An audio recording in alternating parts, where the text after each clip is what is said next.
Now, the Bram Weinstein Show on Washington's new home for sports, ESPN 630. Hey, babies. Hey, babies. Hi, everyone. Happy Friday. What's up? Not much.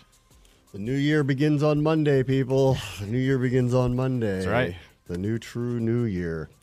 I want to start with Ron Rivera's press conference today, which was potentially his final before a game, and then he'll have one after the game, and then we'll see what happens Monday and Tuesday. I think if you read John Keim's piece today, he'll be on at 4 o'clock, where there'll be like the writing's on the wall and everybody knows what's going to happen. It's not a big surprise.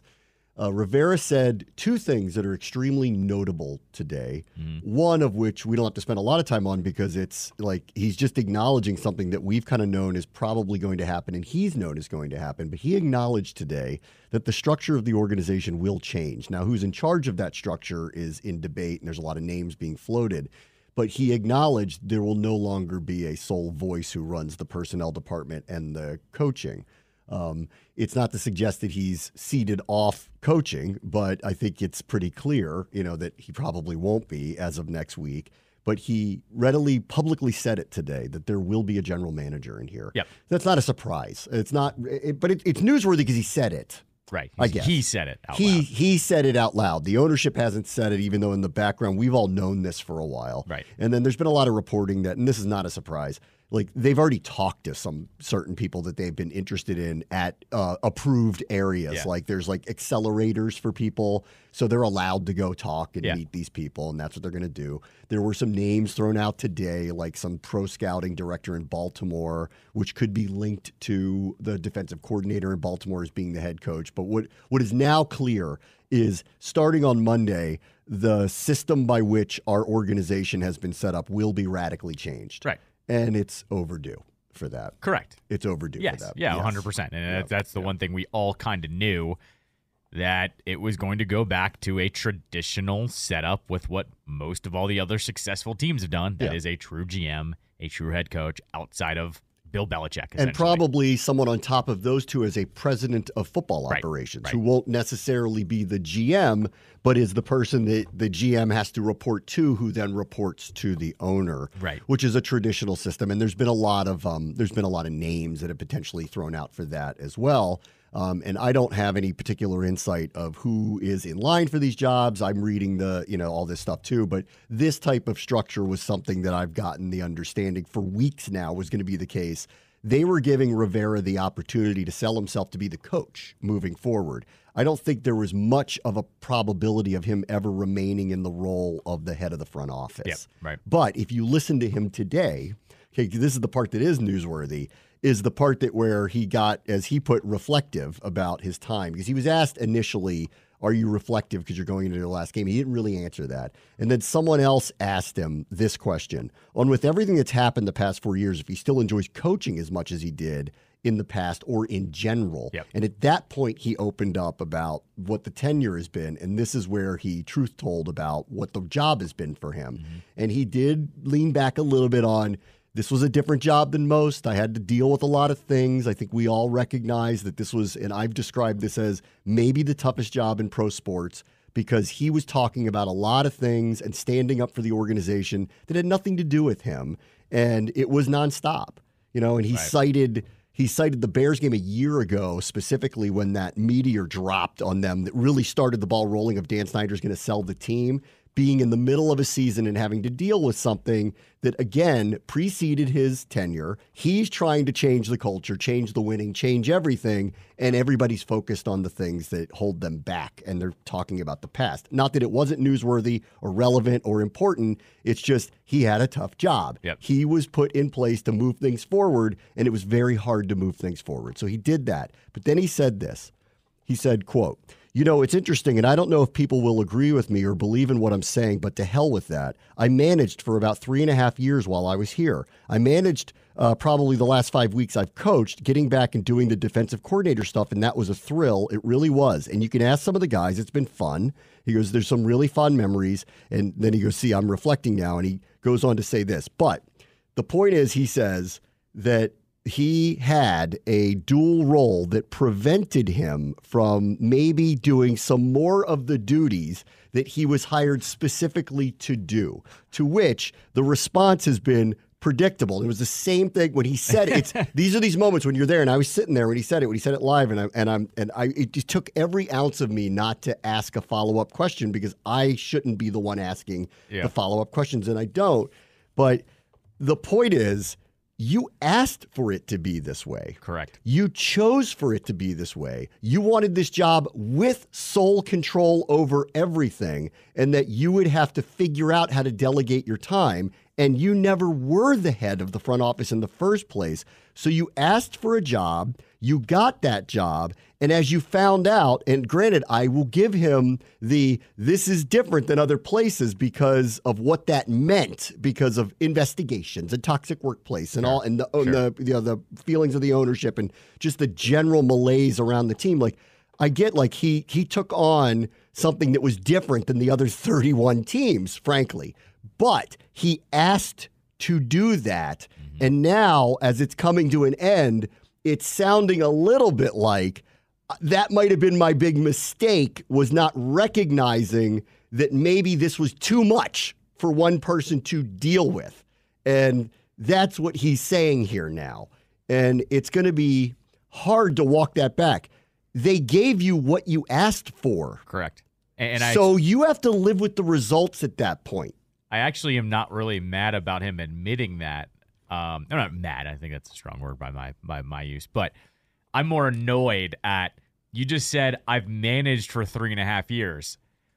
Bram, you and I have worked a bunch of different jobs in our lives. I don't think I've ever waited 3.5 years to say this isn't working. Correct. I need a change or I need help. And so this is where the follow-up question that I wanted to ask, but I just chose not to because it's just not my place. It's also not worth it at this point. Week 18. And it's just not my. But as a journalist, I'm sitting there going, I know what I want to ask you as a follow-up, but because I'm the voice of the team, I'm not the right person to ask this follow-up. But if I was going to, I would have said, at what point in this tenure did you realize this and that you decided maybe you should have made a change for your own benefit and for the benefit of the team? Because he's readily admitting he missed the coaching part of the whole thing. Right. And it took him till 3.5 years and a forced firing of the defensive coordinator to put him back in that space when it was too late to change anything. Exactly.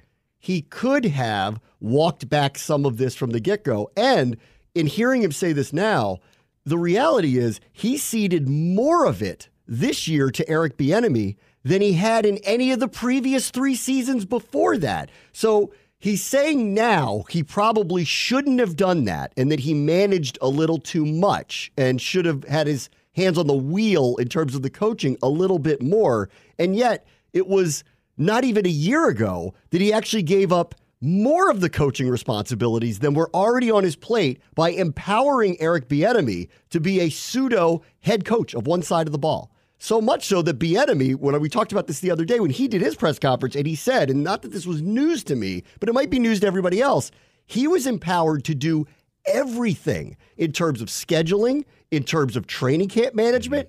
And then we learned in the summer when some of the players didn't love the way they were being coached by him, they went to the head coach and asked him to intervene, and he chose not to do that. That's right. And said, talk to your direct manager, your direct coach. That's not me. Guys. Is that interesting or important? It's both. It's not that this is news, and it's obvious what was happening. And I think we said this, like I said it in the summer, and I said it into early in this season. He needs to take the head coaching responsibility over. It's his career that's on the line. Yep. And if he truly wants to move forward with this new ownership group, because they're giving him the opportunity to make the case that he should be the head coach moving forward, probably not in charge of personnel. He admitted that today, right. but definitively, potentially still the head coach of the team. It should have been the light bulb that went off that said, I need to be intimately involved with the head coaching of this team on a day-to-day basis. And what he's admitting now is he wasn't. There was too much else on his plate.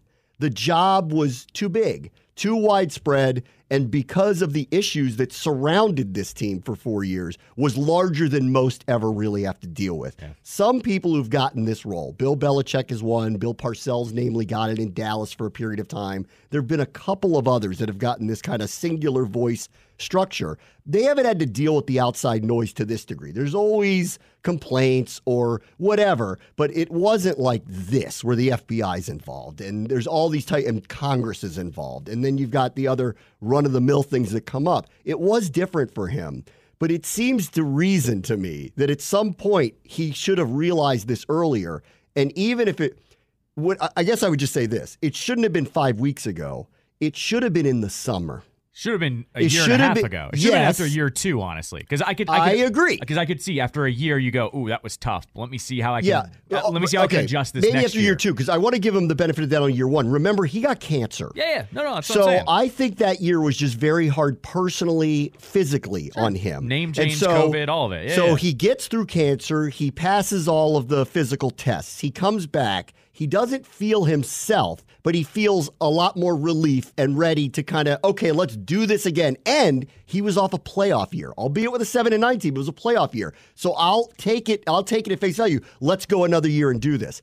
By year 3, when they flamed out, it should have changed then. But he didn't, and he went through year 3 because he got Wentz, and he figured, well, COVID ruined this last season. Yeah. Now I got my quarterback. Now we can do this. And then when it blew up again, this was the time. Hiring Bieniemy was the right thing to do. But what he should never have done, what's apparent now, what he never should have done was totally take himself out of the literal day-to-day coaching of the team. And that became apparent early in the offseason, early into the season. The players were openly complaining about it. And I've said this about him a number of times. And there's a lot of complaints about roster construction. That's probably a different story. But let's just take the coaching. Sure. There's a lot to there's a lot to complain about with time management and all sorts of things, and whether they should go for it here when they don't go for it there. Yeah. All the types of typical coaching things that you get into. Run the ball more. What's your strategy? There's been a lot of that type of stuff through the years.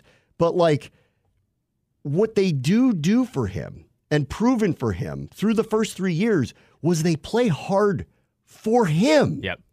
Exactly. And I think he lost sight of that. Yeah. That these guys play really hard for him when he's the main message giver. Mm-hmm. He stopped being the main message giver.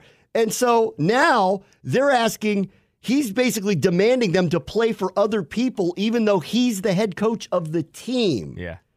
It was a strategic mistake, and it is the end for him because of that, probably more than anything. Because their record is not emblematic of their roster. I believe that. I just don't believe that their roster is this bad.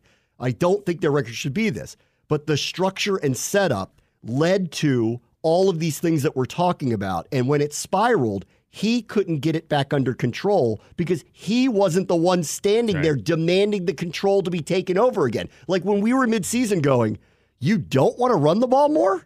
Yeah. What do you mean you don't? You've always wanted to run the ball more because you ceded too much of the coaching control and said, no, this guy has all the answers. I believe in that. Well, then why are you the head coach of the team? Why are you answering the questions about it then? And not only that, in typical Ron fashion, had he done it, he would have done it too late.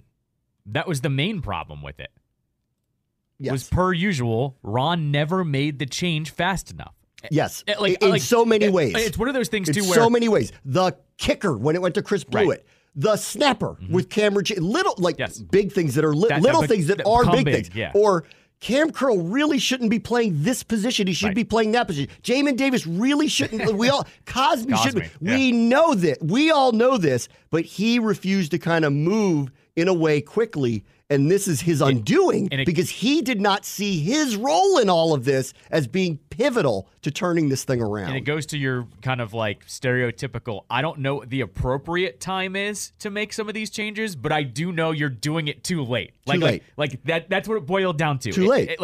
I get it because we've talked about it before. There's a difference between being patient and wanting to give your guys a chance and then waiting for it to literally hit ground zero and then trying to put the and change try to in. dig out of the hole. Right, exactly. Like, this happened just strategically the first 3 years. He got off to a slow start each year. At some point in the middle of the year, he would make these general pronouncements of what he wanted his team to do, and they responded. Rivera time was October, November. They responded. It didn't happen this year. Why? Because he didn't do that this time. Right. There was no Rivera time. Well, because he didn't make it. Yeah. And like, considering what the situation was, he was betting on other people shepherding a different result. But that is absconding your responsibility to it. Right.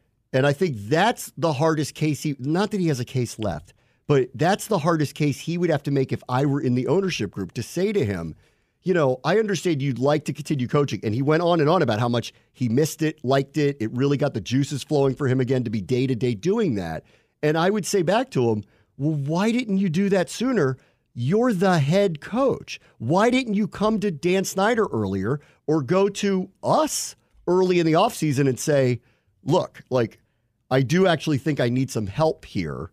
Can you help me with that help? And I think they would have been open to it. The objects to have a successful season, they weren't going to be like, well, you're on your own, pal. That's not what they were. In fact, this new ownership group was actively involved with him, the players, everybody going, how do we make this better? How do we make it better now? We're not firing anybody. We're not signing a bunch of extensions. We're not cutting a bunch of people. We're not going to do anything rash. But what can we do to make this season more successful? And if he said, I need some help being more hands-on coaching, and therefore I may need a little bit of help in terms of running the management of the team, do you think Josh Harris would have said no to that? No, I don't think at all he would have said. Snyder would have said no. No, of course not.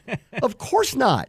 So he took on a position that he thought he needed to do the job correctly. The position ended up bigger than he could handle. And he's willing to admit that now. And that's okay. There's nothing wrong with that, because this is 5 people's jobs that he took. That is too much for anybody really to do. But what he did not do was go back and say, you know what? I think I might be best served for this organization putting my voice in those meeting rooms every single day, coaching these players. Because what is his best asset? His best asset has consistently been, these guys play hard for me. Well, that's not the management decisions or the press conferences or protecting this person or being, no, that's day-to-day being the voice in the room saying, this is what I need from you and here's why, and they play for this guy. And that was, when I heard him say it, I went, it's too little too late. And if you had this if you didn't realize it until you fired Jack Del Rio, well, it's kind of your fault for not realizing this. And if you realized it sooner, you clearly, going into a year where your coaching future is literally on the line, why wouldn't you put your best foot forward to put yourself in a position to do the things you're best at, which is motivating NFL players to play hard as a unit with one another? Why would you cede that to anybody else? And in particular, not that I'm knocking Bieniemy here, he'd never worked with him before. Well, here's that's the other strange part of it. Here's where I think I should step in here, because this is what I was going to say was, shouldn't you look at what made Eric Bieniemy most successful if you're trying to replicate his success? He's not the head coach here. Andy Reid was the head coach. Exactly. And so that should have been kind of your first inkling of, okay, EB needs to be in check clearly, because Andy Reid does run the show out there. And he has a certain set of discipline, EB does, but Andy Reid keeps him in check. This was classic good cop, bad cop. Yes, correct. What Kansas City is finding this year, and I think EB being out there is a big deal to them because the bad cop's gone. Yes, right, exactly. And they're realizing, they're openly saying it. Trav says it every week on the podcast. Yes. Mahomes has said it. Yes, right. Travis Kelce is saying it. Like, and even Andy Reid, I think on some level would probably admit, you know what? Like, this was working here. We're not as buttoned up. We're not as buttoned up. The accountability isn't there. But in the end, if someone had a problem with EB's coaching or whatever they said, they could always go to Reid, and Reid would step in as the head coach. The Commanders players went to Rivera and asked him to step in, and he didn't. Yeah. And here's the other part, too, is And it's not an indictment of EB. I think he is a very good coach. Yeah, I'll tell you this over and over. I think he is. But his style rubbed people the wrong way. And then when they didn't feel like they had the support of being heard by the person who's literally above them, I think it cratered on them. Well, not only that, with EB as well, I don't know what the strategy was to get him here, but it sounds like, or at least I could connect the dots, is he wanted an opportunity to have a head coaching-ish experience here, as in I'll sign a one-year deal to have that. Well, when they gave it to him. Correct. And so what I'm getting at here is they gave him an entire side of the ball and allowed him to do things that the head coach normally does. Scheduling changes were made at his behest. Yes. Training camp schedules were made at his behest. The training camp was much harder in terms of the practice regimen as it had been the previous couple of years, and the players openly kind of recoiled from it. And there was part of me that went, you guys haven't done nothing yet. Maybe you should listen to this guy. He's won a bunch of Super Bowls. Maybe you ought to listen to this guy. But at the same time, and I earmarked this in the summer. I go, at some point, this has to be collaborative. Correct. Everybody in the room has to believe that what they're doing will get them better, and they have to be accountable to one another. If they're grumbling and griping to one another, you have to hear them out on that, whether they're right or wrong, and you have to mediate it if you're the head coach, and it doesn't sound like he did. Right, exactly. And so what I'm getting at here, though, is when they were in negotiations to get EB here, when he made those demands, someone should have taken a step back, whether that was Ron or whoever else, to say, let me evaluate that instead of just handing him all of this stuff to just get here for 1 year, by the way. Like, it's not like he conceded this for a couple-year deal or whatever. It was a definitive, you need to make the playoffs or have a very good season type of season, and instead you kind of upended your own structure to get this guy here is what, like I said, what it seems like. We don't know if that's confirmed, but what I'm getting at here is the best thing you had going for you is your players were playing hard for you, and then you conceded that when you brought Eric Bieniemy in here in a very important year, and of course it backfired on you. And I think the worst part about it is not unlike him asking for help after year 2 is your players went to you in training camp with this, and had you actually listened to them or at least pulled a little bit back, we might be talking about a whole different season right now. I think that's what really the most unfortunate part is. Yes. Situations matter, and this worked for Kansas City, and it did not work here. I don't think it's an indictment on Bieniemy. I do think he's a really good coach. I've watched him work. I've seen a lot of practices. He clearly knows what he's doing. He is very abrasive. I did like what he said the other day, which was basically like, I know not everybody's going to be into this, but I know why I'm doing it and what the purpose of doing it is. And the end game is for all of us to win and maximize our potential. And everybody just needs to understand that. This is professional sports. If you don't have that kind of accountability or attention to detail or accountability to one another, then you're never really going to win. And those messages, for me, really rang true for this team because they have underperformed for years. Yeah. And so, I'm not against what he was doing. I don't think I have enough acumen to understand whether his schematics were correct. That doesn't appear to have worked out very well either. But if you don't have guys buying it, look at the Eagles right now. I don't know what's going on up there, but those 2 coordinators left, and they replaced them with 2 coordinators. And as much as Nick Sirianni is being touted as a genius, that locker room has completely disintegrated and fallen apart here late in the season. Why? Because they don't like what's happening on both sides of the ball with these coordinators, and it appears Sirianni has been incapable of getting them all on the same page again. That's what's happened here, except at a lower level and with a team that's not as good as the Eagles and also one that hasn't won very much in a long time. At least with the Eagles, their roster was good enough, the structure's in place that they're kind of too big to fail. They're not going to be 4-13. But the Commanders, based on their recent history and their roster, this was a tinderbox. It always was because they haven't won before. They haven't won big. They barely get to 500 any given year. And they messed with the structure, the part of the structure that worked. When we need Ron to have our back, he comes in here and has our back, and then we in turn reward him by playing hard to the best of our ability. And from October to November, they were somebody nobody wanted to play. Right. They played hard. They played violent. They were competitive. They won close games. This seemed to fizzle out by the time they peaked. This seemed to fizzle out by the time December, January rolled around, and that goes back to Ron, the GM. The roster's not good enough to win big. Yeah. Not over an 18-week season or into the playoffs. It's not, so we could complain about the roster management part of it there too. But what he lost in the middle of his final year is the ability to get them to play hard for him. That's what got messed up here. And because their roster is built like a house of cards, if you're not getting the production from the top players, you're toast. Like, Correct. you have no chance to win any game whatsoever. Like you just said about the Eagles. Not only are their starters really good, they have depth. They can overcome some of those injuries. This team can't overcome their best players not playing to their best ability. They don't have a chance. And look at how every game has gone just about. Besides the ones they've won, they have basically been blown out in all of them, minus the Eagles games and a couple other ones. But they've actually been toast before it's halftime, essentially. Yeah.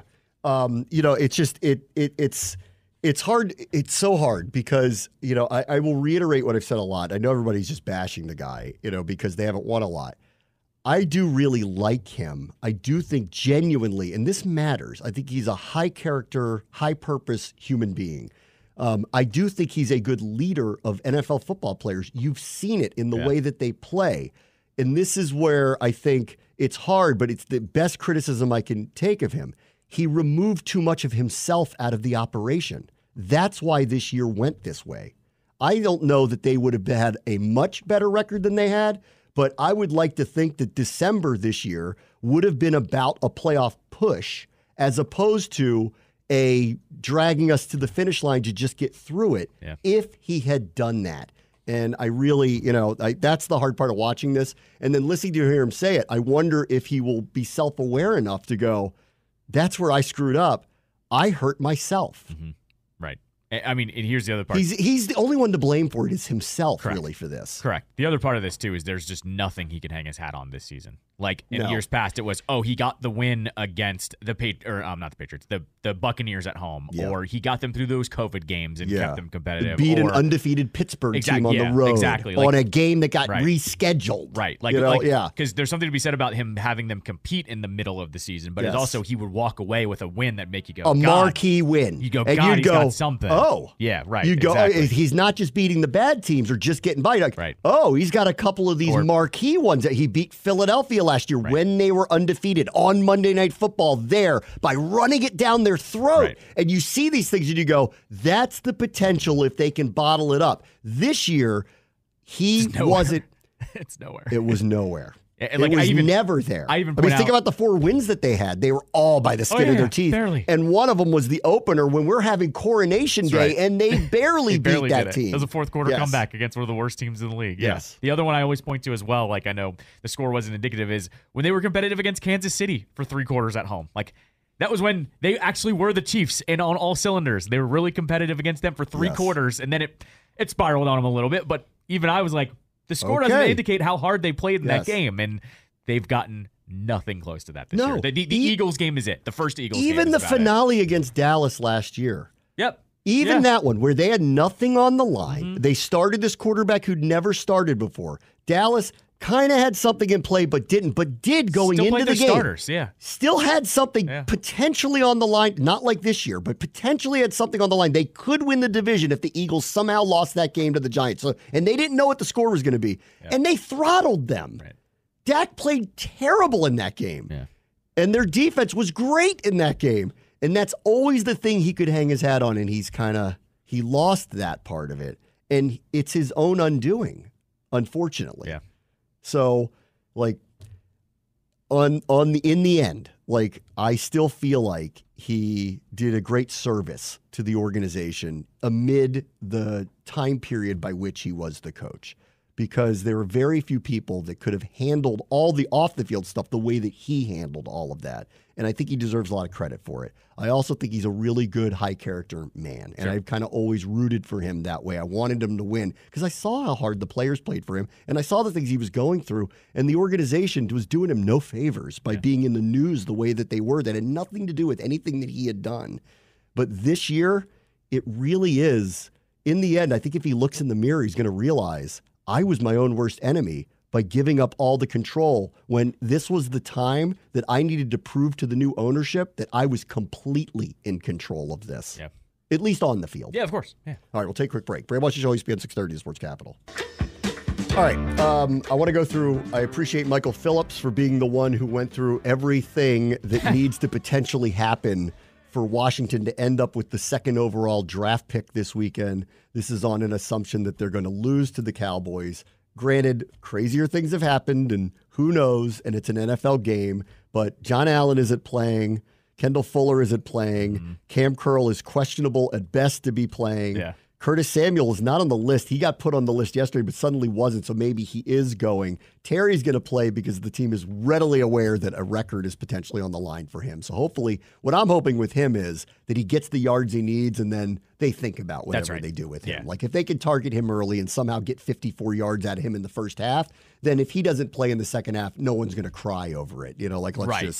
Let's get him his record, and then from there we'll see what happens. And considering the way they played the last couple of months, even if they played an outstanding game, I got a hard time buying that they're going to win here, right? Well, come on. You and I were talking off the air earlier this week, and we were going through the injuries, and I was like, I hope they don't play John Allen. Like, I don't need that guy to have a knee injury. Yeah, that's what I'm getting at here. Like, some of this is also not just for like quote unquote tanking purposes, but for me it's more I don't want these guys to get hurt affecting the roster next year because they only have a couple studs going into next year under contract, so I'd rather not them get hurt. So because the tiebreaker for draft order is actually strength of schedule, because some people may look at it and go, well, they beat the Patriots and they beat the Cardinals, that's a problem. It isn't actually. It only is if their strength of schedule ends up being percentage points higher. Yeah. Because the Cardinals have played a harder strength of schedule, they basically lose out in literally every tiebreaker. So if Washington loses, the worst that will happen is they'll be the third pick. Right? That's the worst. If they win, it's no telling where they're going to end up, actually. Right, yeah. But if they lose, they will end up with, at worst, the third pick in the draft. And right now, because of tiebreakers, in strength of schedule, they're number 2. But it doesn't just come down to both them and New England losing at this point. It comes down to what happens in some of these other games. And here's what Michael Phillips said. Washington and New England have comparable strength of schedule rankings. At the moment, Commanders' opponents have 140 wins, and the Patriots have 141. It's one game, okay? So here we go. The biggest game on the schedule is the Falcons and the Saints, because the Falcons played Washington and the Saints played the Patriots. This outcome will provide a double boost of the two teams, quote-unquote, tanking this weekend.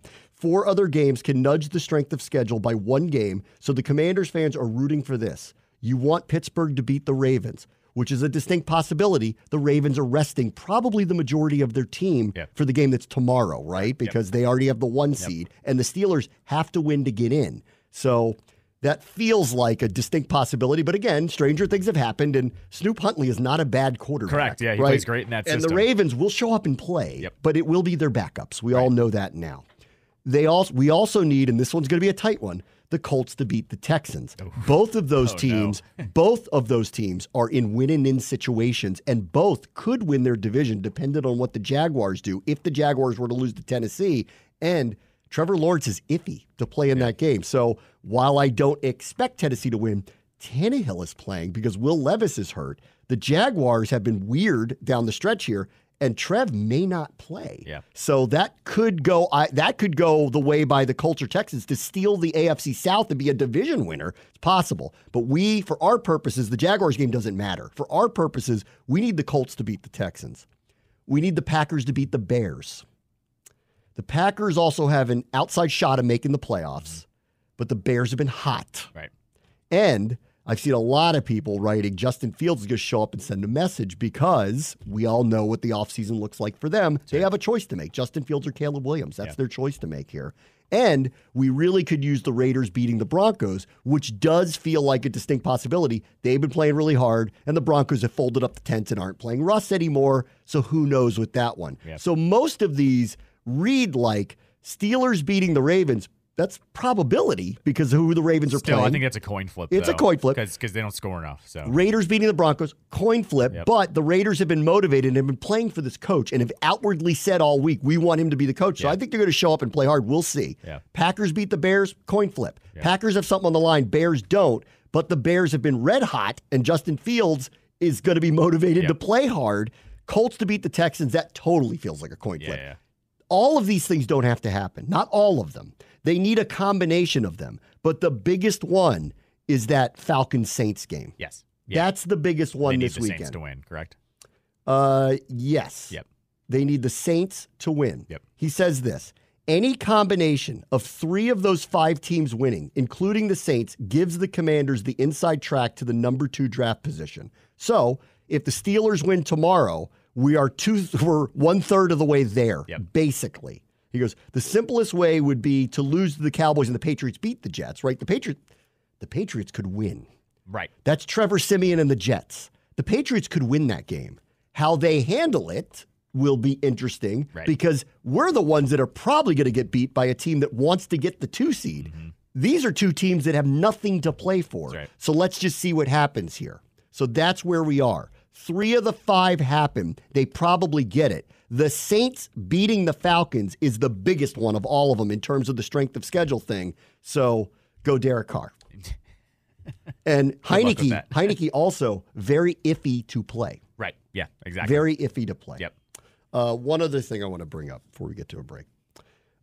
So there's been a lot of fallout from Aaron Rodgers' latest interview with Pat McAfee, where he just kind of, whether he's joking or not joking, threw out the idea that Jimmy Kimmel's a pedophile and might be on the Jeffrey Epstein list, which is a dangerous thing to do, terrible thing to do. Jimmy Kimmel came out and threatened to sue him for defamation for saying something like that. And then, of course, when the lists of the Epstein list got revealed through the court cases, his name is not to be found on it.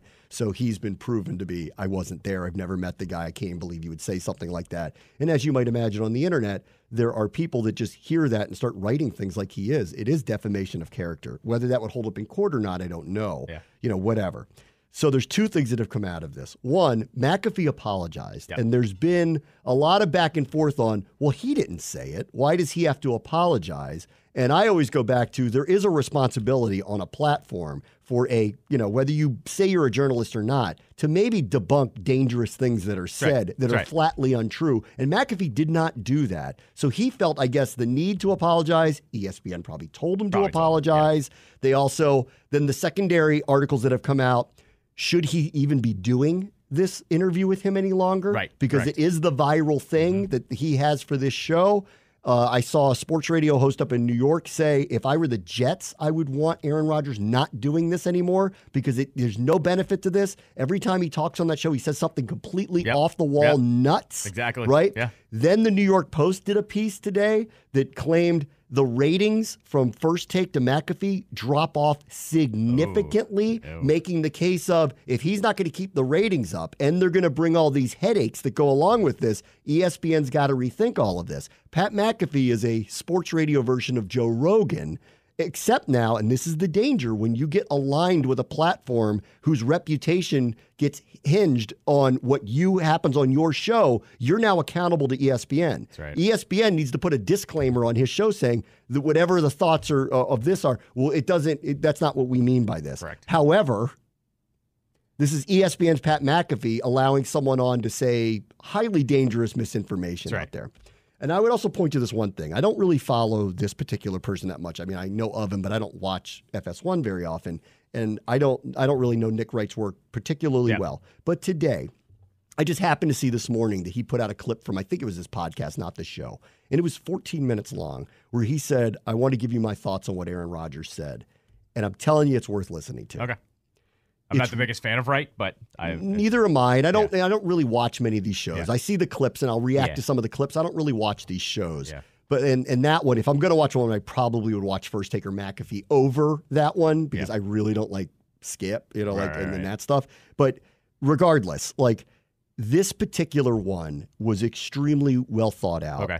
And he basically makes the case that Aaron Rodgers has become the most dangerous celebrity in sports right now. Yeah. And he said, we keep laughing this stuff off, but he goes, it started with vaccination stuff. Or immunized. He brought up something that was said during the interview this past week that I kind of overlooked and glossed over because I didn't know, where he described something as the alphabet mafia.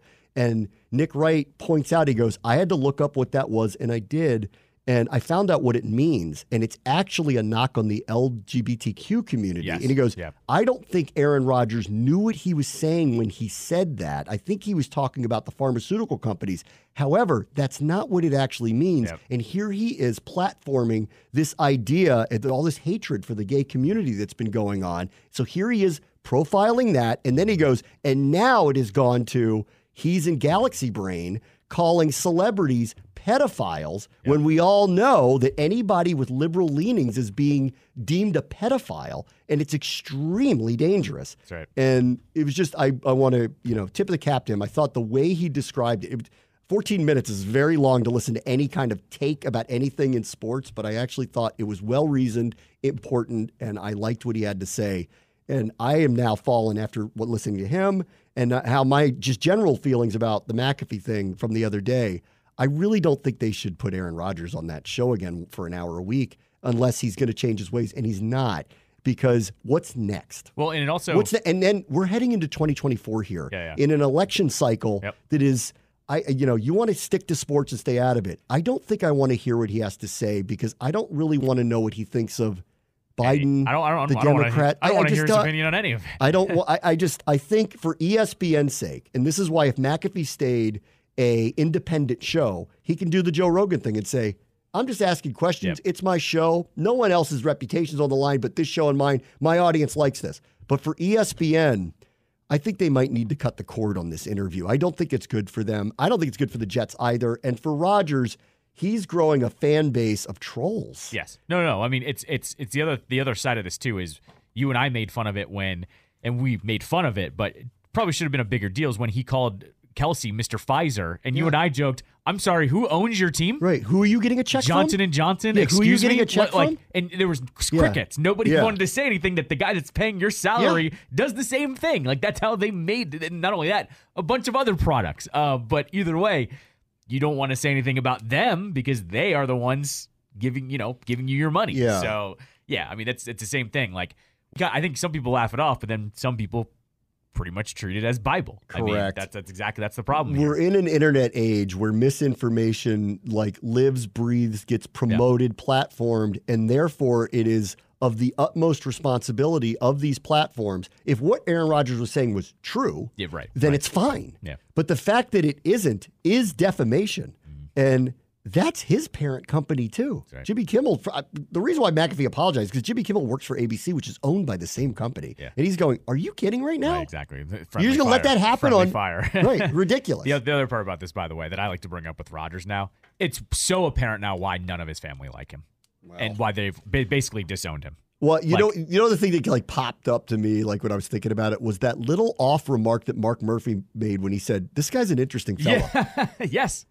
That was a loaded thing to say about him. Yeah, looking back, absolutely. Looking back, it's the same thing when Tomlin, when he was asked about Antonio Brown, and he would just kind of say, yeah, he's a different guy. He's his own breed. Yeah, whatever. He's a different guy. And that's how he just kind of put it. And now we know he's really a different guy. And I think we're finding out now. And the dangerous part of this is, and more too, I know in the internet world, a big market versus a small market matters less, but him playing in New York on that platform as opposed to playing in Green Bay, saying these things, I don't know. Right. I feel like it's going to be a hard decision because they get so much attention and virality out of those interviews.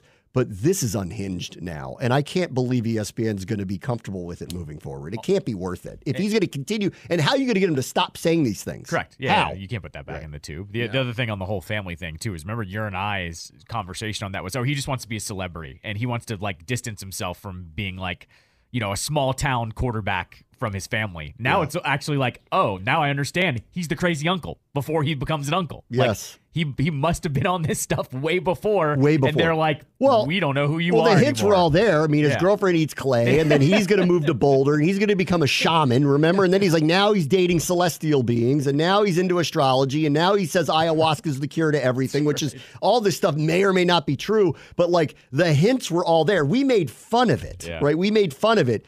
The stuff that's been happening recently with Mr. Pfizer, Alphabet Mafia, Jimmy Kimmel's this or that, this isn't funny anymore. This is the troll-like stuff that a responsible journalistic entity needs to push back on hard. Yeah. And that's where McAfee, and I know some people, he didn't have to apologize. Yes, he did. Right.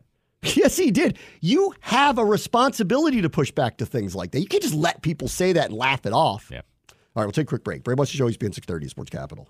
Taulia Tagovailoa has gone into the transfer portal. Yep. So he's not going directly to the draft, and he's going to try to play one more year of college football, and I'm sure he will for somebody. In fact, I think he'll probably have a lot of offers to go play. He's the most prolific passer in Maryland history.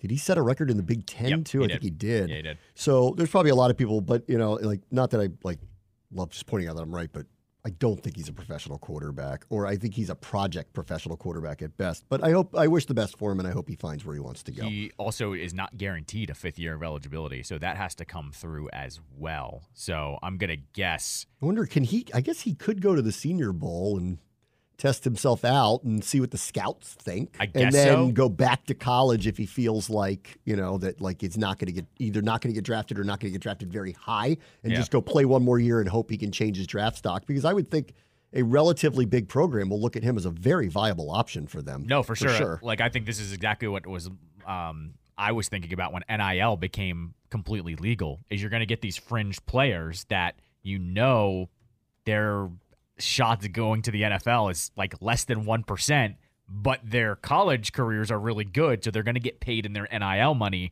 instead of going to the NFL. This is probably one of our first big examples, at least for a quarterback, that we've seen. Yeah, I think if he went to a place that slings it a lot, like kind of runs those like run and shoot, RPO type offenses, he could probably put up prolific numbers. And if he's got the type of, team that can win big, he might be really good for somebody. Go ask Bo Nix nowadays.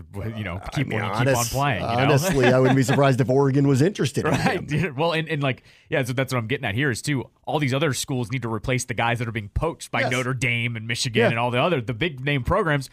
Everyone's feeding into everybody now. So, I mean, not going to be shocking if he lands an NIL deal to go somewhere to be the quarterback for a year. Monday's going to be very interesting for quarterbacks in terms of draft stock rising and falling. I think if Michael Penix has some crazy game again and somehow puts up 400 yards passing and Washington wins, I don't know how high he's going to go. Yeah, I think it'll be like Stroud. I think people are going to go, okay, you can't not pay attention to this anymore.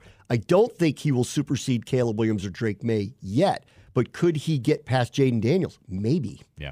Depends, because if you do it on that kind of stage, I think it's hard to ignore. So he's already done it once. He did it to Texas. Now he gets Michigan, who might have the best defense in the country. So it'd be very interesting to see. And this one, the matchup of all matchups, not only just him, but they have great corners, and Washington's got a really good receiver. It's going to be a heck of a matchup on Monday night. Not only that, it's also on Monday, on New Year's Day. That was the first time a lot of people watched him, and everyone just kept saying, "Oh my God, he slings the ball like crazy." And I was saying in the middle of the year, I was like, "This guy's really accurate." I'm like, "Watch out!" I was surprised when he fell off as the Heisman favorite because he did nothing throughout the course of the year that should have led that. Daniel's numbers were outrageous, but Washington was undefeated, and he beat Oregon twice, and it was him beating them. Right. I was surprised. Yeah. For JJ, I don't see it personally, but that's eye test for me. Again, here he is undefeated and he could win. And if he has a really good game, and in all likelihood, it's their defense and their run game that really make it happen. But what if he has a really big game? Does he make himself a lot of money? I don't see him going above Penix, Daniels, May, Williams. I think he's the 5th quarterback at best. But it could be a first-round flyer for somebody if he goes and wins a national championship and looks really good. Yeah. But that's where I think the high end is for him. And eye test for me is, not unlike Taulia, I'm like, I don't think so. Could he be a backup for somebody? Is he a really good veteran? Maybe. But does he have a high-end NFL career? I don't see that personally. I don't see JJ going any higher than the 2nd round. I don't either. But if they win and he looks really good, then you know how it is. Some people may look at that. Unless your name is Burrow. We haven't seen that in a long time, where somebody can play themselves into the 1st round after definitively not being one. So then the other thing that came out today was this quote from Kirk Herbstreit, because they're going to a 12-team playoff next year. Which should end we shouldn't have a Florida State-Georgia game again, where Florida State decides, okay, you guys, screwed us, so now we're just not going to show up and play. Right. And he said this, we're getting to the point where this is ridiculous. We're putting 6-6 teams in bowl games that nobody cares about, and if players don't want to play with them, hell with it, don't have them. Now, that's not going to happen. Right. Because there's too much money involved. I mean, he knows that. Yeah. But I agree with his sentiment of, can we figure out something that somehow gets the players to still play in the games. Mm-hmm. Yeah.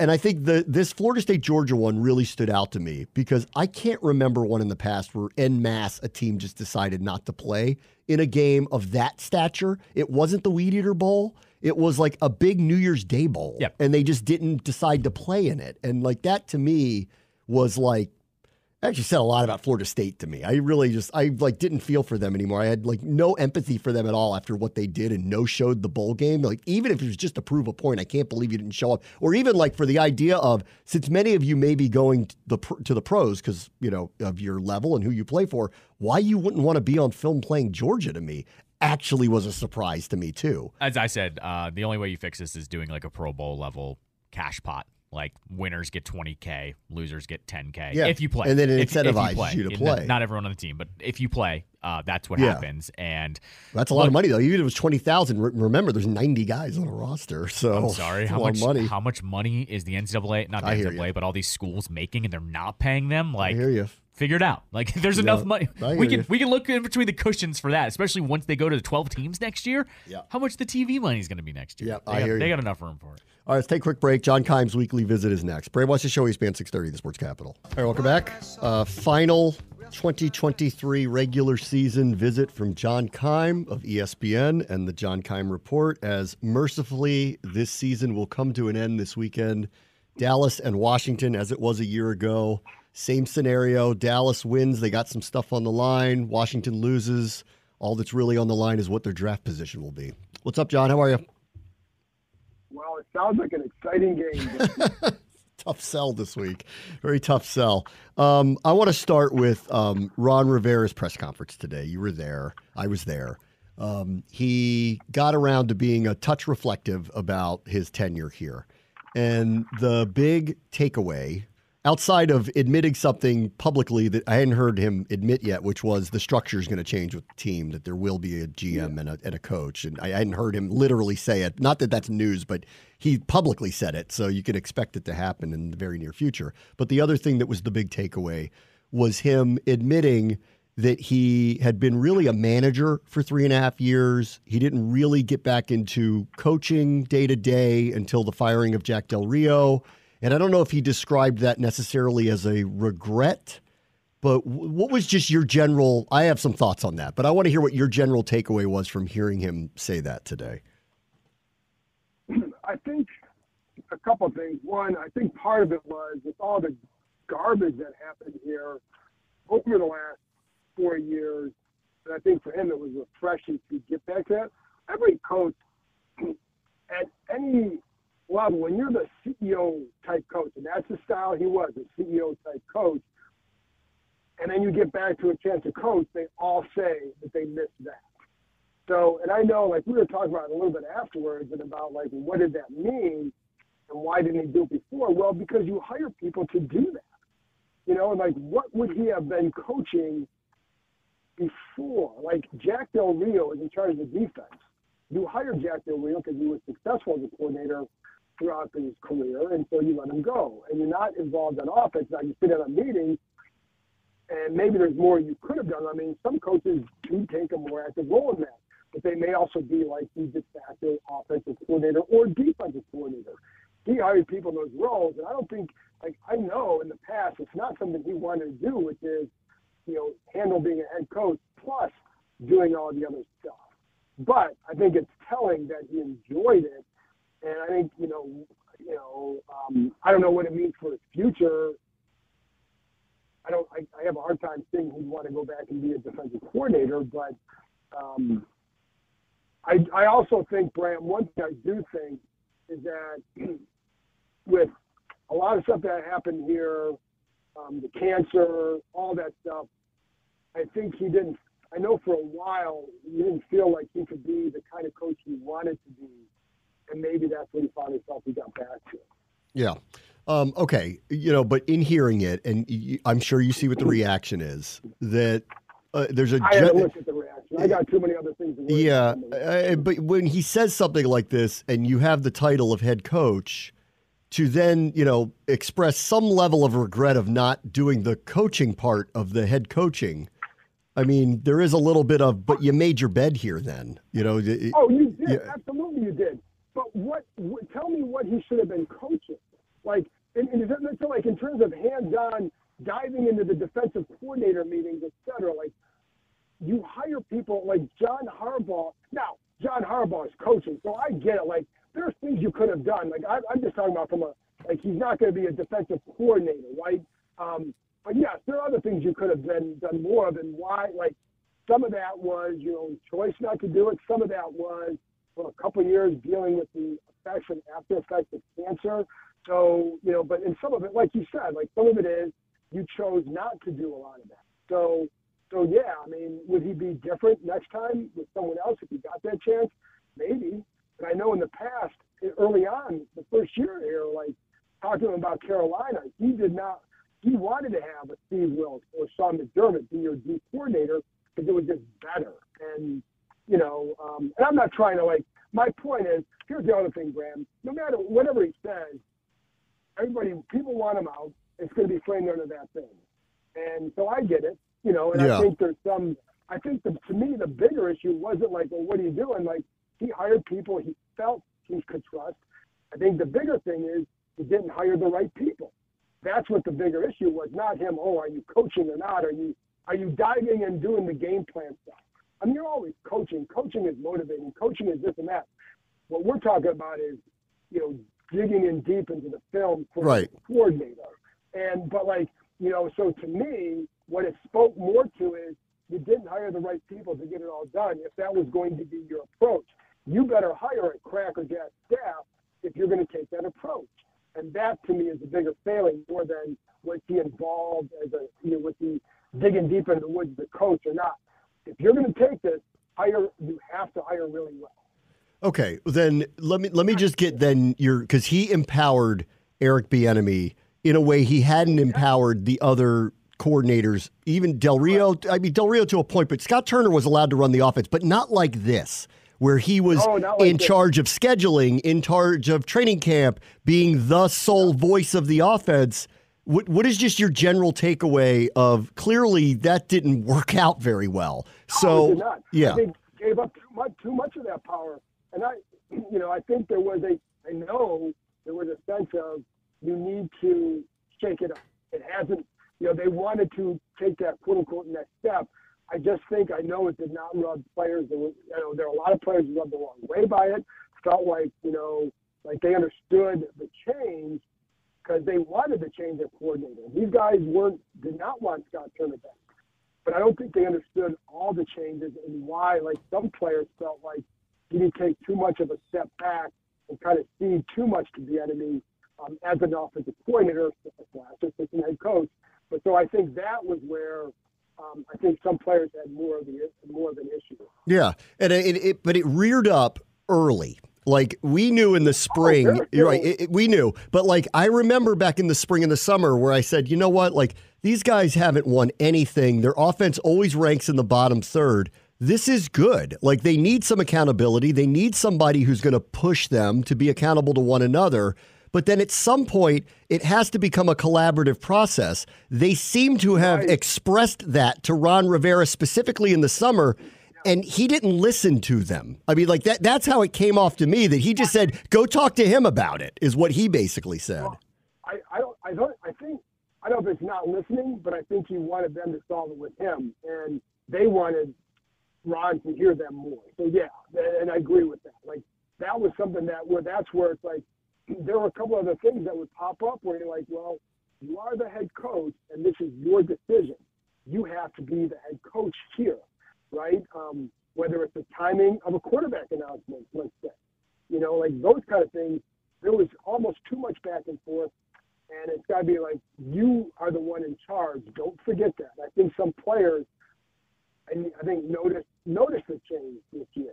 I don't think they welcome that change. Yeah, well, it's pretty obvious. I mean, like, because, look at their record, look at how they've been blown out a million times, and, the reality is, like, here's what, in the previous 3 years, here's what happened, and it happened every single year. They started slowly, and then at some point in the middle of the season, it like clicked for them. They would have a marquee win. They'd be extremely competitive. They'd go on some kind of mini run. They'd set themselves up for December, and December had 3 different outcomes in those first 3 seasons. This time it didn't happen. But I think this is where it's like, I think he made his bed by taking his hands too far off of the wheel, because he's the one that got them to play hard in the middle of the season, and I don't think his voice was heard. Right. Now, from that standpoint, if we're talking about the coaching, if that's what you mean, I absolutely agree. If what someone means is digging into the film and doing all that, that's the coordinator's job, and that's part of it. But doing that part of it, Bram, 1,000% agree. You've got to do that. That's what people notice it, so I agree with that. I agree. And I think the hard part for him, today, and I mean, like you said, anything he says, no one's going to want to hear. And even he prefaced when he started saying this, I know nobody wants to hear all this stuff, but like he's just telling his story as he sees it. And I'm sitting here listening to it, and I'm going, the craziest part of the whole thing is this ownership group did give him a fair evaluation to be the head coach. Not necessarily, as he even admitted today, he was never going to be the personnel chief moving forward. But he could have made a case to be the head coach moving forward had things gone differently. And if that was the message, what's lost on me on this is he didn't put his hands more on the wheel to show them that he should be the head coach of this team moving forward. Well, and that's an interesting tack. And yeah, I think I was talking about this with someone else today, that a lot of this felt like, some of the moves in the offseason. I think they knew, he's been through the ownership change.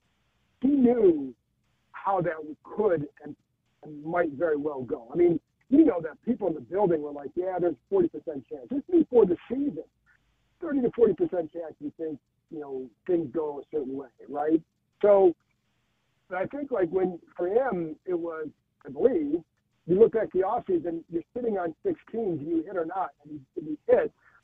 He tried to hit on the enemy and Sam Howell, and he really changed it up. And some of those moves, the moves that you say, that would be good for your second year. It's really tough for your fourth.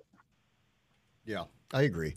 All right. Yeah. What is, okay, Sam Howell conversation is, to me, over if they get the second overall pick. I think we all know what they're going to do if they end up getting the second overall pick. Yeah, so I wonder, though, since we've gone through this year and Hal is under contract coming back next year, what's your just general takeaway of his first full season starting all the games has been? I mean, so let's go to the beginning with this and the roster construction. And you had a quarterback who needed stronger interior protection at 6'1", and while he's got good mobility, it's not elite mobility. And so you really needed a good pocket, and you did not create a situation for him in that regard. You created an offensive line that would have been much better with a veteran quarterback who knew how to, their job, they know how to operate in the pocket, they get rid of the ball quick, all that kind of stuff. That wasn't Sam. It was a mismatched set for whatever. And so I'm going to start there for him. I think that, the big thing with him is he just turns it over way too much. I think like a lot of people felt like he was pressing later in the year as the season went on, and he definitely did. And you could see him trying to make, I think, it's funny, Bram, because one of the games that you can look back and say, that was a really good game, New England, but that was also a really good game in which he made a lot of plays off script.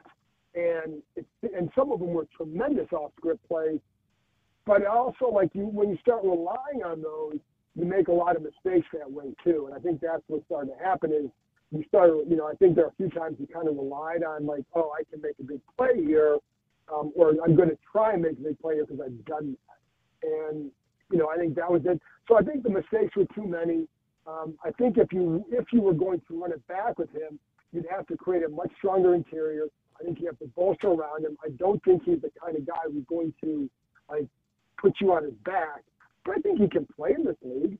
I think, but he has to learn to throw with some better anticipation, some better trust. I think a little bit quicker decisions, and then you'd have to really build a stronger line. And again, I know some people here felt going into the season the line was not great. I mean, we know that, right? And they were surprised when they started throwing 40, 45 times a game, even in close games. Like, so I think what Sam showed is that he can play in this league. You know, the question is, can he get to a mid-tier level of starter, or is he just going to be a really good backup who can start for stretches and have some exciting play? The other thing that really, like some of the stuff, I'm sorry, Brad, like some of the stuff I really like he's a smart kid, he's very tough, but players like him and like playing with him. Like he seems like a better version of Heineke and a more talented version of Heineke. So it's not like this is not the last we're going to see of Sam Howell. Yeah. But I'm not sitting here advocating saying if you have the second pick, and you love Caleb Williams and he's sitting there, holy hell do you take him? Of course.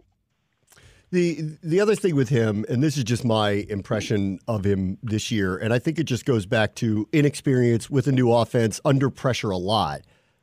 Many of the interceptions that occurred, some of them were bad throws, and some of them were dangerous throws. Like the one at the end of the Giants game with Isaiah Simmons, that was just a desperate play. And then he made one bad one, a couple weeks ago where he ran, threw it back across his body, got tipped up by McLaurin. Like there were a couple of those, but actually the majority of them where the defense knew exactly where he was going to put the ball. And that to me reads inexperience and partial, they didn't seem to help him schematically a little bit. I mean, like if guys are standing where the ball is going, they know what his read is going to be, and they know where he's going to go with the ball. And that says a lot about the whole operation and not just the quarterback to me. It does. But some of those were guys playing, like, for example, in Buffalo, the linebackers playing at Tampa too. You don't throw it there. It's not about a guy knowing where it's coming. It's about a guy playing his assignment, and he threw it to him. Like, that's bad quarterback play. But that's also a guy in his third start, right? Or fourth start at that time. So, but yeah, I mean, there were times where, like, the interception, the one of them last week where it's like he clearly didn't see the corner falling back in. And, like, there were definitely a number of those. You're right. And, but some of that's definitely an experience. And he had one of the concerns with him coming in was in college too. He held the ball too long and had a few too many turnovers. Well, we saw that, and now can he cut down on that? And I think he can, because I think I think he's a very smart kid. I think he works really hard. I think it matters to him. All that stuff I think is important. But I think you're right. Like I think schematically, they didn't help him by not running more. Like, I know the thought is, oh, well, you gave him a lot of experience throwing the ball, blah, blah, blah. But I don't think that is what you necessarily wanted. Hold on. I'm sorry about that. I think a better way to do it is to ease them in and not force them to drop back as much, put them in a better situation. Yeah. For example, like when Dwayne Haskins was here and Kevin O'Connell was the offensive coordinator, one of the thoughts like Bill Callahan thought was, hey, you gotta protect Haskins by running the ball first and second down and only throw him on third down. That's essentially what they were doing. And O'Connell kind of convinced him, like, if you really want to help him, you've got to vary it up. And so you have to throw a little bit on first down. And he started doing better. So the scheme started to help him. Here it was so one-dimensional, it did not help him.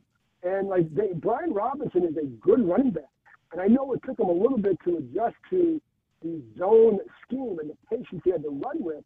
But, it's the same principle as, well, if Howell needed more reps, well, then so did this guy to do it. And if you had run him more, where would that run game have been earlier in the year? And so that's where I think they failed is with that. So, and I do think the other part, Bram, to your point, what the games that they felt like they did really well with was Philadelphia. And one of the things they did a lot more of in that game was the motion. Yep. And, and also, the Eagles struggled with it. I thought the Eagles were in trouble because that first game, I did not like their defense at all. But it was that motion from a stack formation to a trips and forcing the defensive backs to communicate last second. you just didn't see it enough. And I don't, I'm surprised there wasn't more of that. But, I think I'm a big believer in testing communication of a D, and it's just, that's where teams can help too, and I didn't think it did that. Okay. All right, last thing. Obviously, changes are going to start next week. And there's a lot of names clearly being thrown out there. So just early, who's on your radar right now, GM or coach, that you think will be of interest to the new ownership group? All right, so, and a lot of this stuff is going to be names that are common to every opening, right? Like Ben Johnson is the guy that every team is going to put a bid in on because he is the hot name coming out, the Detroit Lions offensive coordinator. Some other guys that you can look at would be like Frank Smith, the OC in Miami. Bobby, Dan Quinn, would you go for a defensive guy in Dallas? Mike McDonald, the Ravens guy. I think you have to pay attention to him because he's done a great job consistently. And I think there's Eugene Shen, who works in the front office now, has ties to that organization. I think, you could I'm going to leave out some names, but like Bobby Slowick, former guy here, defensive guy long ago, with Kyle out in San Francisco, now the OC in Houston. So, there's guys like that. I would scratch off Bill Belichick. I'm not going to jot down Jim Harbaugh's name. He just is not something, the direction I think they're going to want to go based on, I think a desire to, I think that in their perfect world, they build something like what San Francisco had with John Lynch and Kyle Shanahan, where you get a couple young guys, you get guys coming in who can develop and grow together and build that way. So I give some names for the GM side, like Adam Peters on San Francisco is going to be a name that a lot of people will be interested in. But I think Ian Cunningham is another guy. He's an assistant GM with Chicago, ties to the Ravens, Eugene Shen again. But I think he's also, I know that Harris met with them at the Accelerator program in Dallas at the owners' meeting. He'd be one. I think what'll be interesting, Bram, is I keep hearing people talk about outside the box thinking. And you hear names like, because my guess is they're going to have like a president of football operations, a GM, and a coach. Yeah, that's a strong, educated guess. Not 100%, but if it does, you could have someone like Donna Ponte, who works in the league office now, who's been in front offices and has been in an administrative role. I think one name that jumped out today was Catherine Raish, who's an assistant GM with the Browns. And I know some people really rave about her. I don't know how widespread that is, but if they want to go outside the box and see someone you could turn to as an outside the box thinking and bring in someone else told me, bringing an NBA type mentality to the NFL as far as how you approach it. So then but the other thing, Bram, whoever it is, if you're the head of the football ops, you better have a strong analytics background. If you don't have that, it's not going to be your job. Yeah. I mentioned Cleveland last week on this show for a while. I said, I know they're not the team that you point to because they have had no success, but go look at their roster right now and look why they are where they are right now and why they are built to be pretty good for a period of time, probably depending on how Deshaun, performs the next couple of years. But go look at what they've done there, and it is actually quite impressive. They've put together what is a sustainable roster, and I think that's what we're trying to look for here right now. It is, but I also think it's working in accord. And one of the things, obviously because I'm from there, so I'm familiar with what goes on there just through my family and plus you follow the NFL. One of the things that they couldn't do for a few years is part of the building was very big into analytics and the other part was not. Other part might say they were, but they really weren't. And then it's one time to be the coach, one time to be the GM, and it was always different. Now they got on the same accord. I think that matters. So I think that's one of the things that I think really changed and that leads to more building the right way. I think that's where they're at. I think that's what this team needs to get to. So if you are analytics driven, you don't have to be 100% that way, but you better incorporate it and be open to incorporating it and embracing it, not just saying you're embracing it. So that's what you have to do. All right. Well. I'll see you at the stadium on Sunday for the game against Dallas. Thanks for coming on as usual. Can't wait, Bram. All right, it's John Keim, ESPN, the John Keim Report. All right, we'll be right back. Bram watch the show, ESPN 630, the Sports Capital. Well, this didn't take long.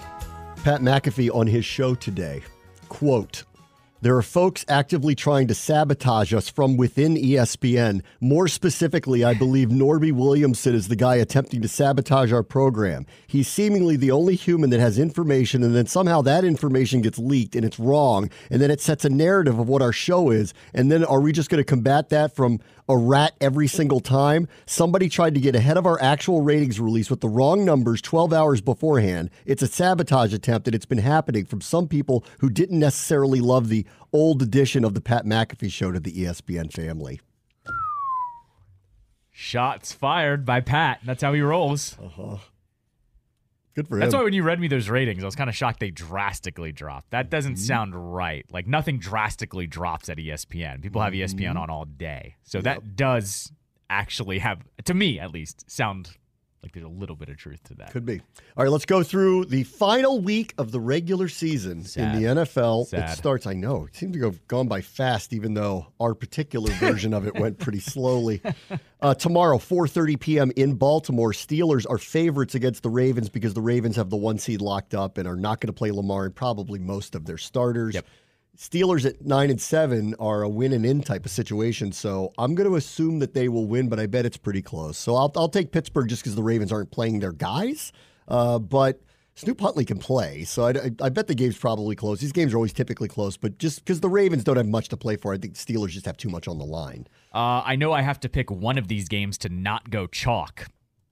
One of these division backups playing type games. I'll pick the Ravens in this one. Okay. I think they've actually, here's the funny part. Yeah, their backups are playing. They've been winning with their backups all season long. And it is funny, too, if you do it. Right. And so it's like an all-time shot fired. We kept you out of the playoffs with our backups. And you know how this goes. When you have a competitive team in the 1 seed, even the backups are like, let me show them what I can do type situation, and they're fresh. Give me the Ravens to just win a close one. I can't pick them all. 13-10. Yeah, something dumb like that. Over-under at 35, by the way. And, of course, you can hear the game right here on ESPN 630 right after the UVA game. UVA plays at 2. So as soon as that game ends, we'll go right into the Ravens. For the strength of schedule people who want the number 2 overall pick, Pittsburgh beating Baltimore helps Washington. Same thing goes for the Indy Texans game. You want the Colts to win. That also helps Washington with strength of schedule in the race to get the number 2 pick, assuming both New England and Washington lose on Sunday. Texans-Colts, the winner there could win the AFC South. They need Jacksonville to lose or tie, I guess, but they would need them to lose. But Trevor Lawrence is in question to play, so this is a big game. And the winner of this, I do believe, gets in either way. Okay, got it. I do believe either way the winner gets in is at least a wild card. Give me Houston. I mean, I know they're on the road here. They're a favorite. So barely, but barely, but they are. I believe in Stroud. Let's see it. And you know what? I hope they do make it because I'd like to see him in the playoffs as a rookie. Agreed. So I'm rooting for the Texans to do it just because I want to see him in as a rookie. And I do think they'll win probably a pretty close game, 23-20. You think you think the script writers, they want Stroud in? They want Stroud in. Not Gardner. I will also go Texans here. One of my favorite plays of the weekend, though, the over-under on that one is set at 47.5. That's a ton of points for the end of the year. That's what I think it's high. Yeah, I agree. I would take the under on that one. It's going to be locked in type day. Texans defense actually pretty solid, but yeah, I'm with you. I hope Stroud wins this, and I hope they get in. The total pass game is Browns-Bengals. The Bengals now at 8-8 need help. The Browns aren't going to play their guys because they're locked in. They can't win the division, so they're locked in as the 5 seed. Your guess is as good as mine. I'll take Cincinnati at home, but I don't feel confident in it. Yeah, I'll take Cincinnati as well. The spread is pretty high. It's 7 points. Browns also are not built like the Ravens in terms of depth. So I'll just say the Bengals beat the Browns, and it'll be closer than 7 points, though. I wouldn't touch the spread. Vikings play the Lions. Because the Lions did what they did a week ago, there's a lot less in play, actually, for them this weekend. So they're already locked in as their division champions. They cannot get the 1 seed. I don't even think they can get the 2 seed, right? Because they lost to Dallas. I don't think that they can. So I think they're just kind of locked in here. Minnesota's who I don't even know who they're playing. Nick Mullins maybe again at quarterback. You know what? I'll take the Lions just because I don't know who they're going to play. Yeah. But Dan Campbell probably plays guys. Give me the Lions to win at home. Yeah, I'll take the Lions here. 3.5 point spread means that Vegas knows that at least there's more juice to this one than we think. Lions win this one. It's a home game for them too. I'm sure their fans are going to be thrilled about having a game that doesn't really matter too. So I'm sure the vibes will be good in Detroit. But yeah, give me the Lions to win one. Jaguars, if they lose this game, not only will lose their division, but might be out of the playoffs. So them and the Bills have the can make it or be completely bounced out. Tennessee has Tannehill back in. Yep. Give me the Titans. Trevor Lawrence is an iffy to go. He's questionable. He missed last week. They won anyway, but they played Carolina. They have not been very good down the stretch. Tennessee shows up in games. Give me Tennessee to knock them off, and then people in Jacksonville get real mad at Dougie P. I have used my quota of Mike Vrabel wins. They get wins because Mike Vrabel's their coach. I've used it too many times this year. Give me the Jags. They're playing for something the Titans are not. I think it's just going to be a psychological thing. The Titans are ready to pack it in. Jaguars know they need to get in. Give me the Jags to win 20-16. Yep. Close game. Jets, Patriots, obviously a big deal. If the Patriots win, Washington is practically assured of the 2 seed at that point because the tiebreaker of strength of schedule will go for Washington over Arizona. Their schedule's been too hard. Even though they beat Arizona, it doesn't count that way. If there was a football god, it would be Zach Wilson versus Mac Jones, but we don't get either one of them. Pass. 5-4. Pats. 5-4. Yeah. 2 safeties. Yeah, three safeties. 3 safeties. 5-4 Pats. Give me Pats win. Yeah. 20, Belichick goes out a winner in his 2017. final game in New England. How about that? I agree. Falcons at Saints. This one's a big deal for Washington, too. We want New Orleans to win. That would be better served. Taylor Heineke is a question mark to go. Saints are at home. Falcons have been weird all year. I think if Heineke doesn't play, the Saints win. I think if he does, it's probably a close game, and I'll still take the Saints. 20-14, New Orleans. I'll go a little higher scoring here. Give me the New Orleans offense to blow up a little bit. Give me 27-17, win by 10. They were a surprise last week in Tampa. I was surprised that they went down there. I really was. Just the way they'd been going, the way Tampa Bay was going, I was a little surprised. Still salty. So I'll buy into better quarterback, better team, I think, in general, even though there's maybe explosive players are probably equal. I'll take the Saints here to knock them off. Bucks at Panthers. Bucks win. They win the NFC South. They get what should be a bye week for them. I would assume they're going to go down there and win. I'd be stunned if they actually lost. So I'll take the Buccaneers 27-10. How many drinks does Tepper throw? He might not want to go to this one. Home game, but I think his crowd is going to be throwing in his own fans. Yeah. Bucks He's win. going to start getting the sell the team chants. Yep, we know how that works. Mm-hmm. Bucks definitely win this. Yeah, for sure. Bucks win for sure. I don't know what the score. Give me like a 23-10, something like that. Bears at Packers. Packers need to win and some help, but they need to win. Bears are going out with a head of fire, so they're just roaring right now. Justin Fields to try to make a statement here as the Bears have a weird decision heading into the offseason. I like Chicago on the road. I think they're just playing too well right now. I don't think Green Bay's playing particularly well. I bet the Bears win this thing. I think actually semi-high scoring, too. 28-24, Chicago. I'm not touching Chicago. Packers played really well against the Vikings last week. I think Love kind of feels that he needs to have a good performance to really be entrenched as the starter again next year. I think the Packers win this one relatively easily. The Bears will compete, but give me like a 28-23 Packers win here. I think their offense was too good last week for them to just fall over this week. Broncos at Raiders. Both are basically out. Raiders are trying to make a statement for Antonio Pierce. 2 of their stars, Max Crosby and Devontae Adams, both stood up and said, we want Antonio Pierce. Don't know whether that's going to happen or not. Right. Broncos obviously folded up the tents by doing the Russ thing a week ago. I think the Raiders are just playing hard, and so I just expect them to win. I don't know how much they'll score because their offense is very wonky, but I'll take them to win here, 21-16. Raiders will win. But I think the Broncos keep this closer. Their defense has been pretty good lately. Give me like a 20-17 type win, I think, for the Raiders. But I think the Broncos keep this one close. And this is another one. Washington wants the Raiders to win for the strength of schedule thing. Eagles-Giants. Okay. Uh-oh is right. They're not getting cutlets this time. Yeah. I think the Eagles have heard it all week. Mm-hmm. I think this is the classic. You're going to see who they are this week. Yep. Right. They're going to beat the Giants. They just played them 31-13. They're gonna look and they're gonna feel good going into the playoffs. It's been a lot of this guy's the problem, that guy's the problem. They hate each other. This person hates this person.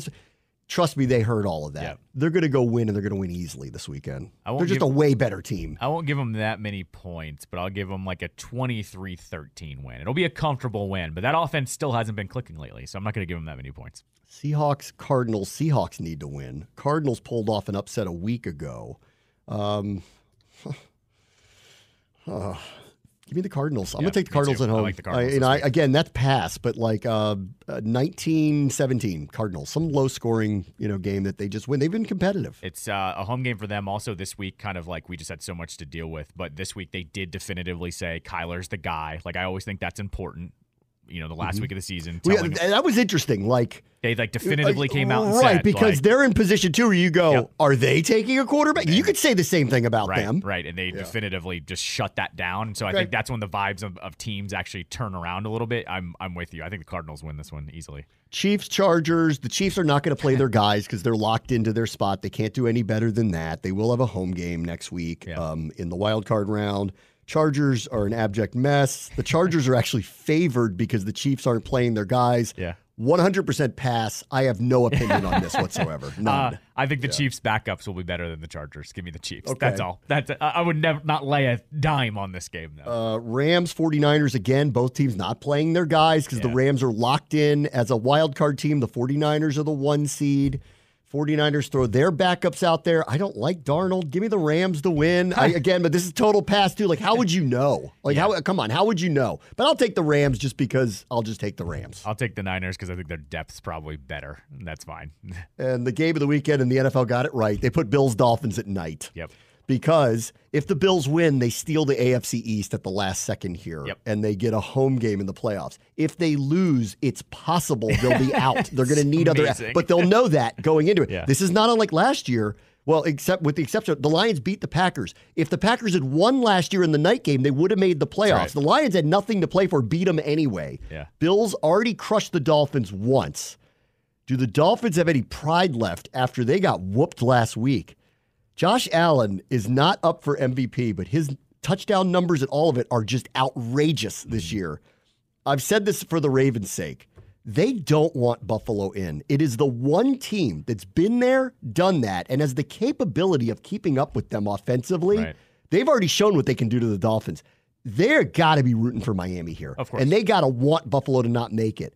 I'm going to take the Bills because I just think it's been too many times. And I expect it. And after what happened to Miami last week, can they recover from that? Because they got the doors blown off of them. So I'm going to take Buffalo to win down there, steal the AFC East, and we'll see what their matchup looks like. We'll have to see what their matchup is. I don't know what their matchup's going to be in the first round of the playoffs, but it'll be a home game in January up in Buffalo. And that's the team if I'm the Ravens. I don't want to see them. I want them to go away. But I think they're going to go and beat Miami this weekend. I'm going to zoom out here. On the surface, you're making the Bills a road favorite the last week of the season. After what Miami did last week. But that's the best team in the NFL. I think people are reading way too much into it. It got out of hand in the second half. They got whooped by them once already, too. I know. But what I'm saying here is I don't buy the Dolphins as good as they are to have two throw up all over themselves games in a row. I think Vegas is begging you to take the Bills here, and I'm not buying it. I'm going to go Dolphins here at home. By the way, too, it's worth mentioning, Dolphins corners are like among the best in the league. Ramsey's played really, really well.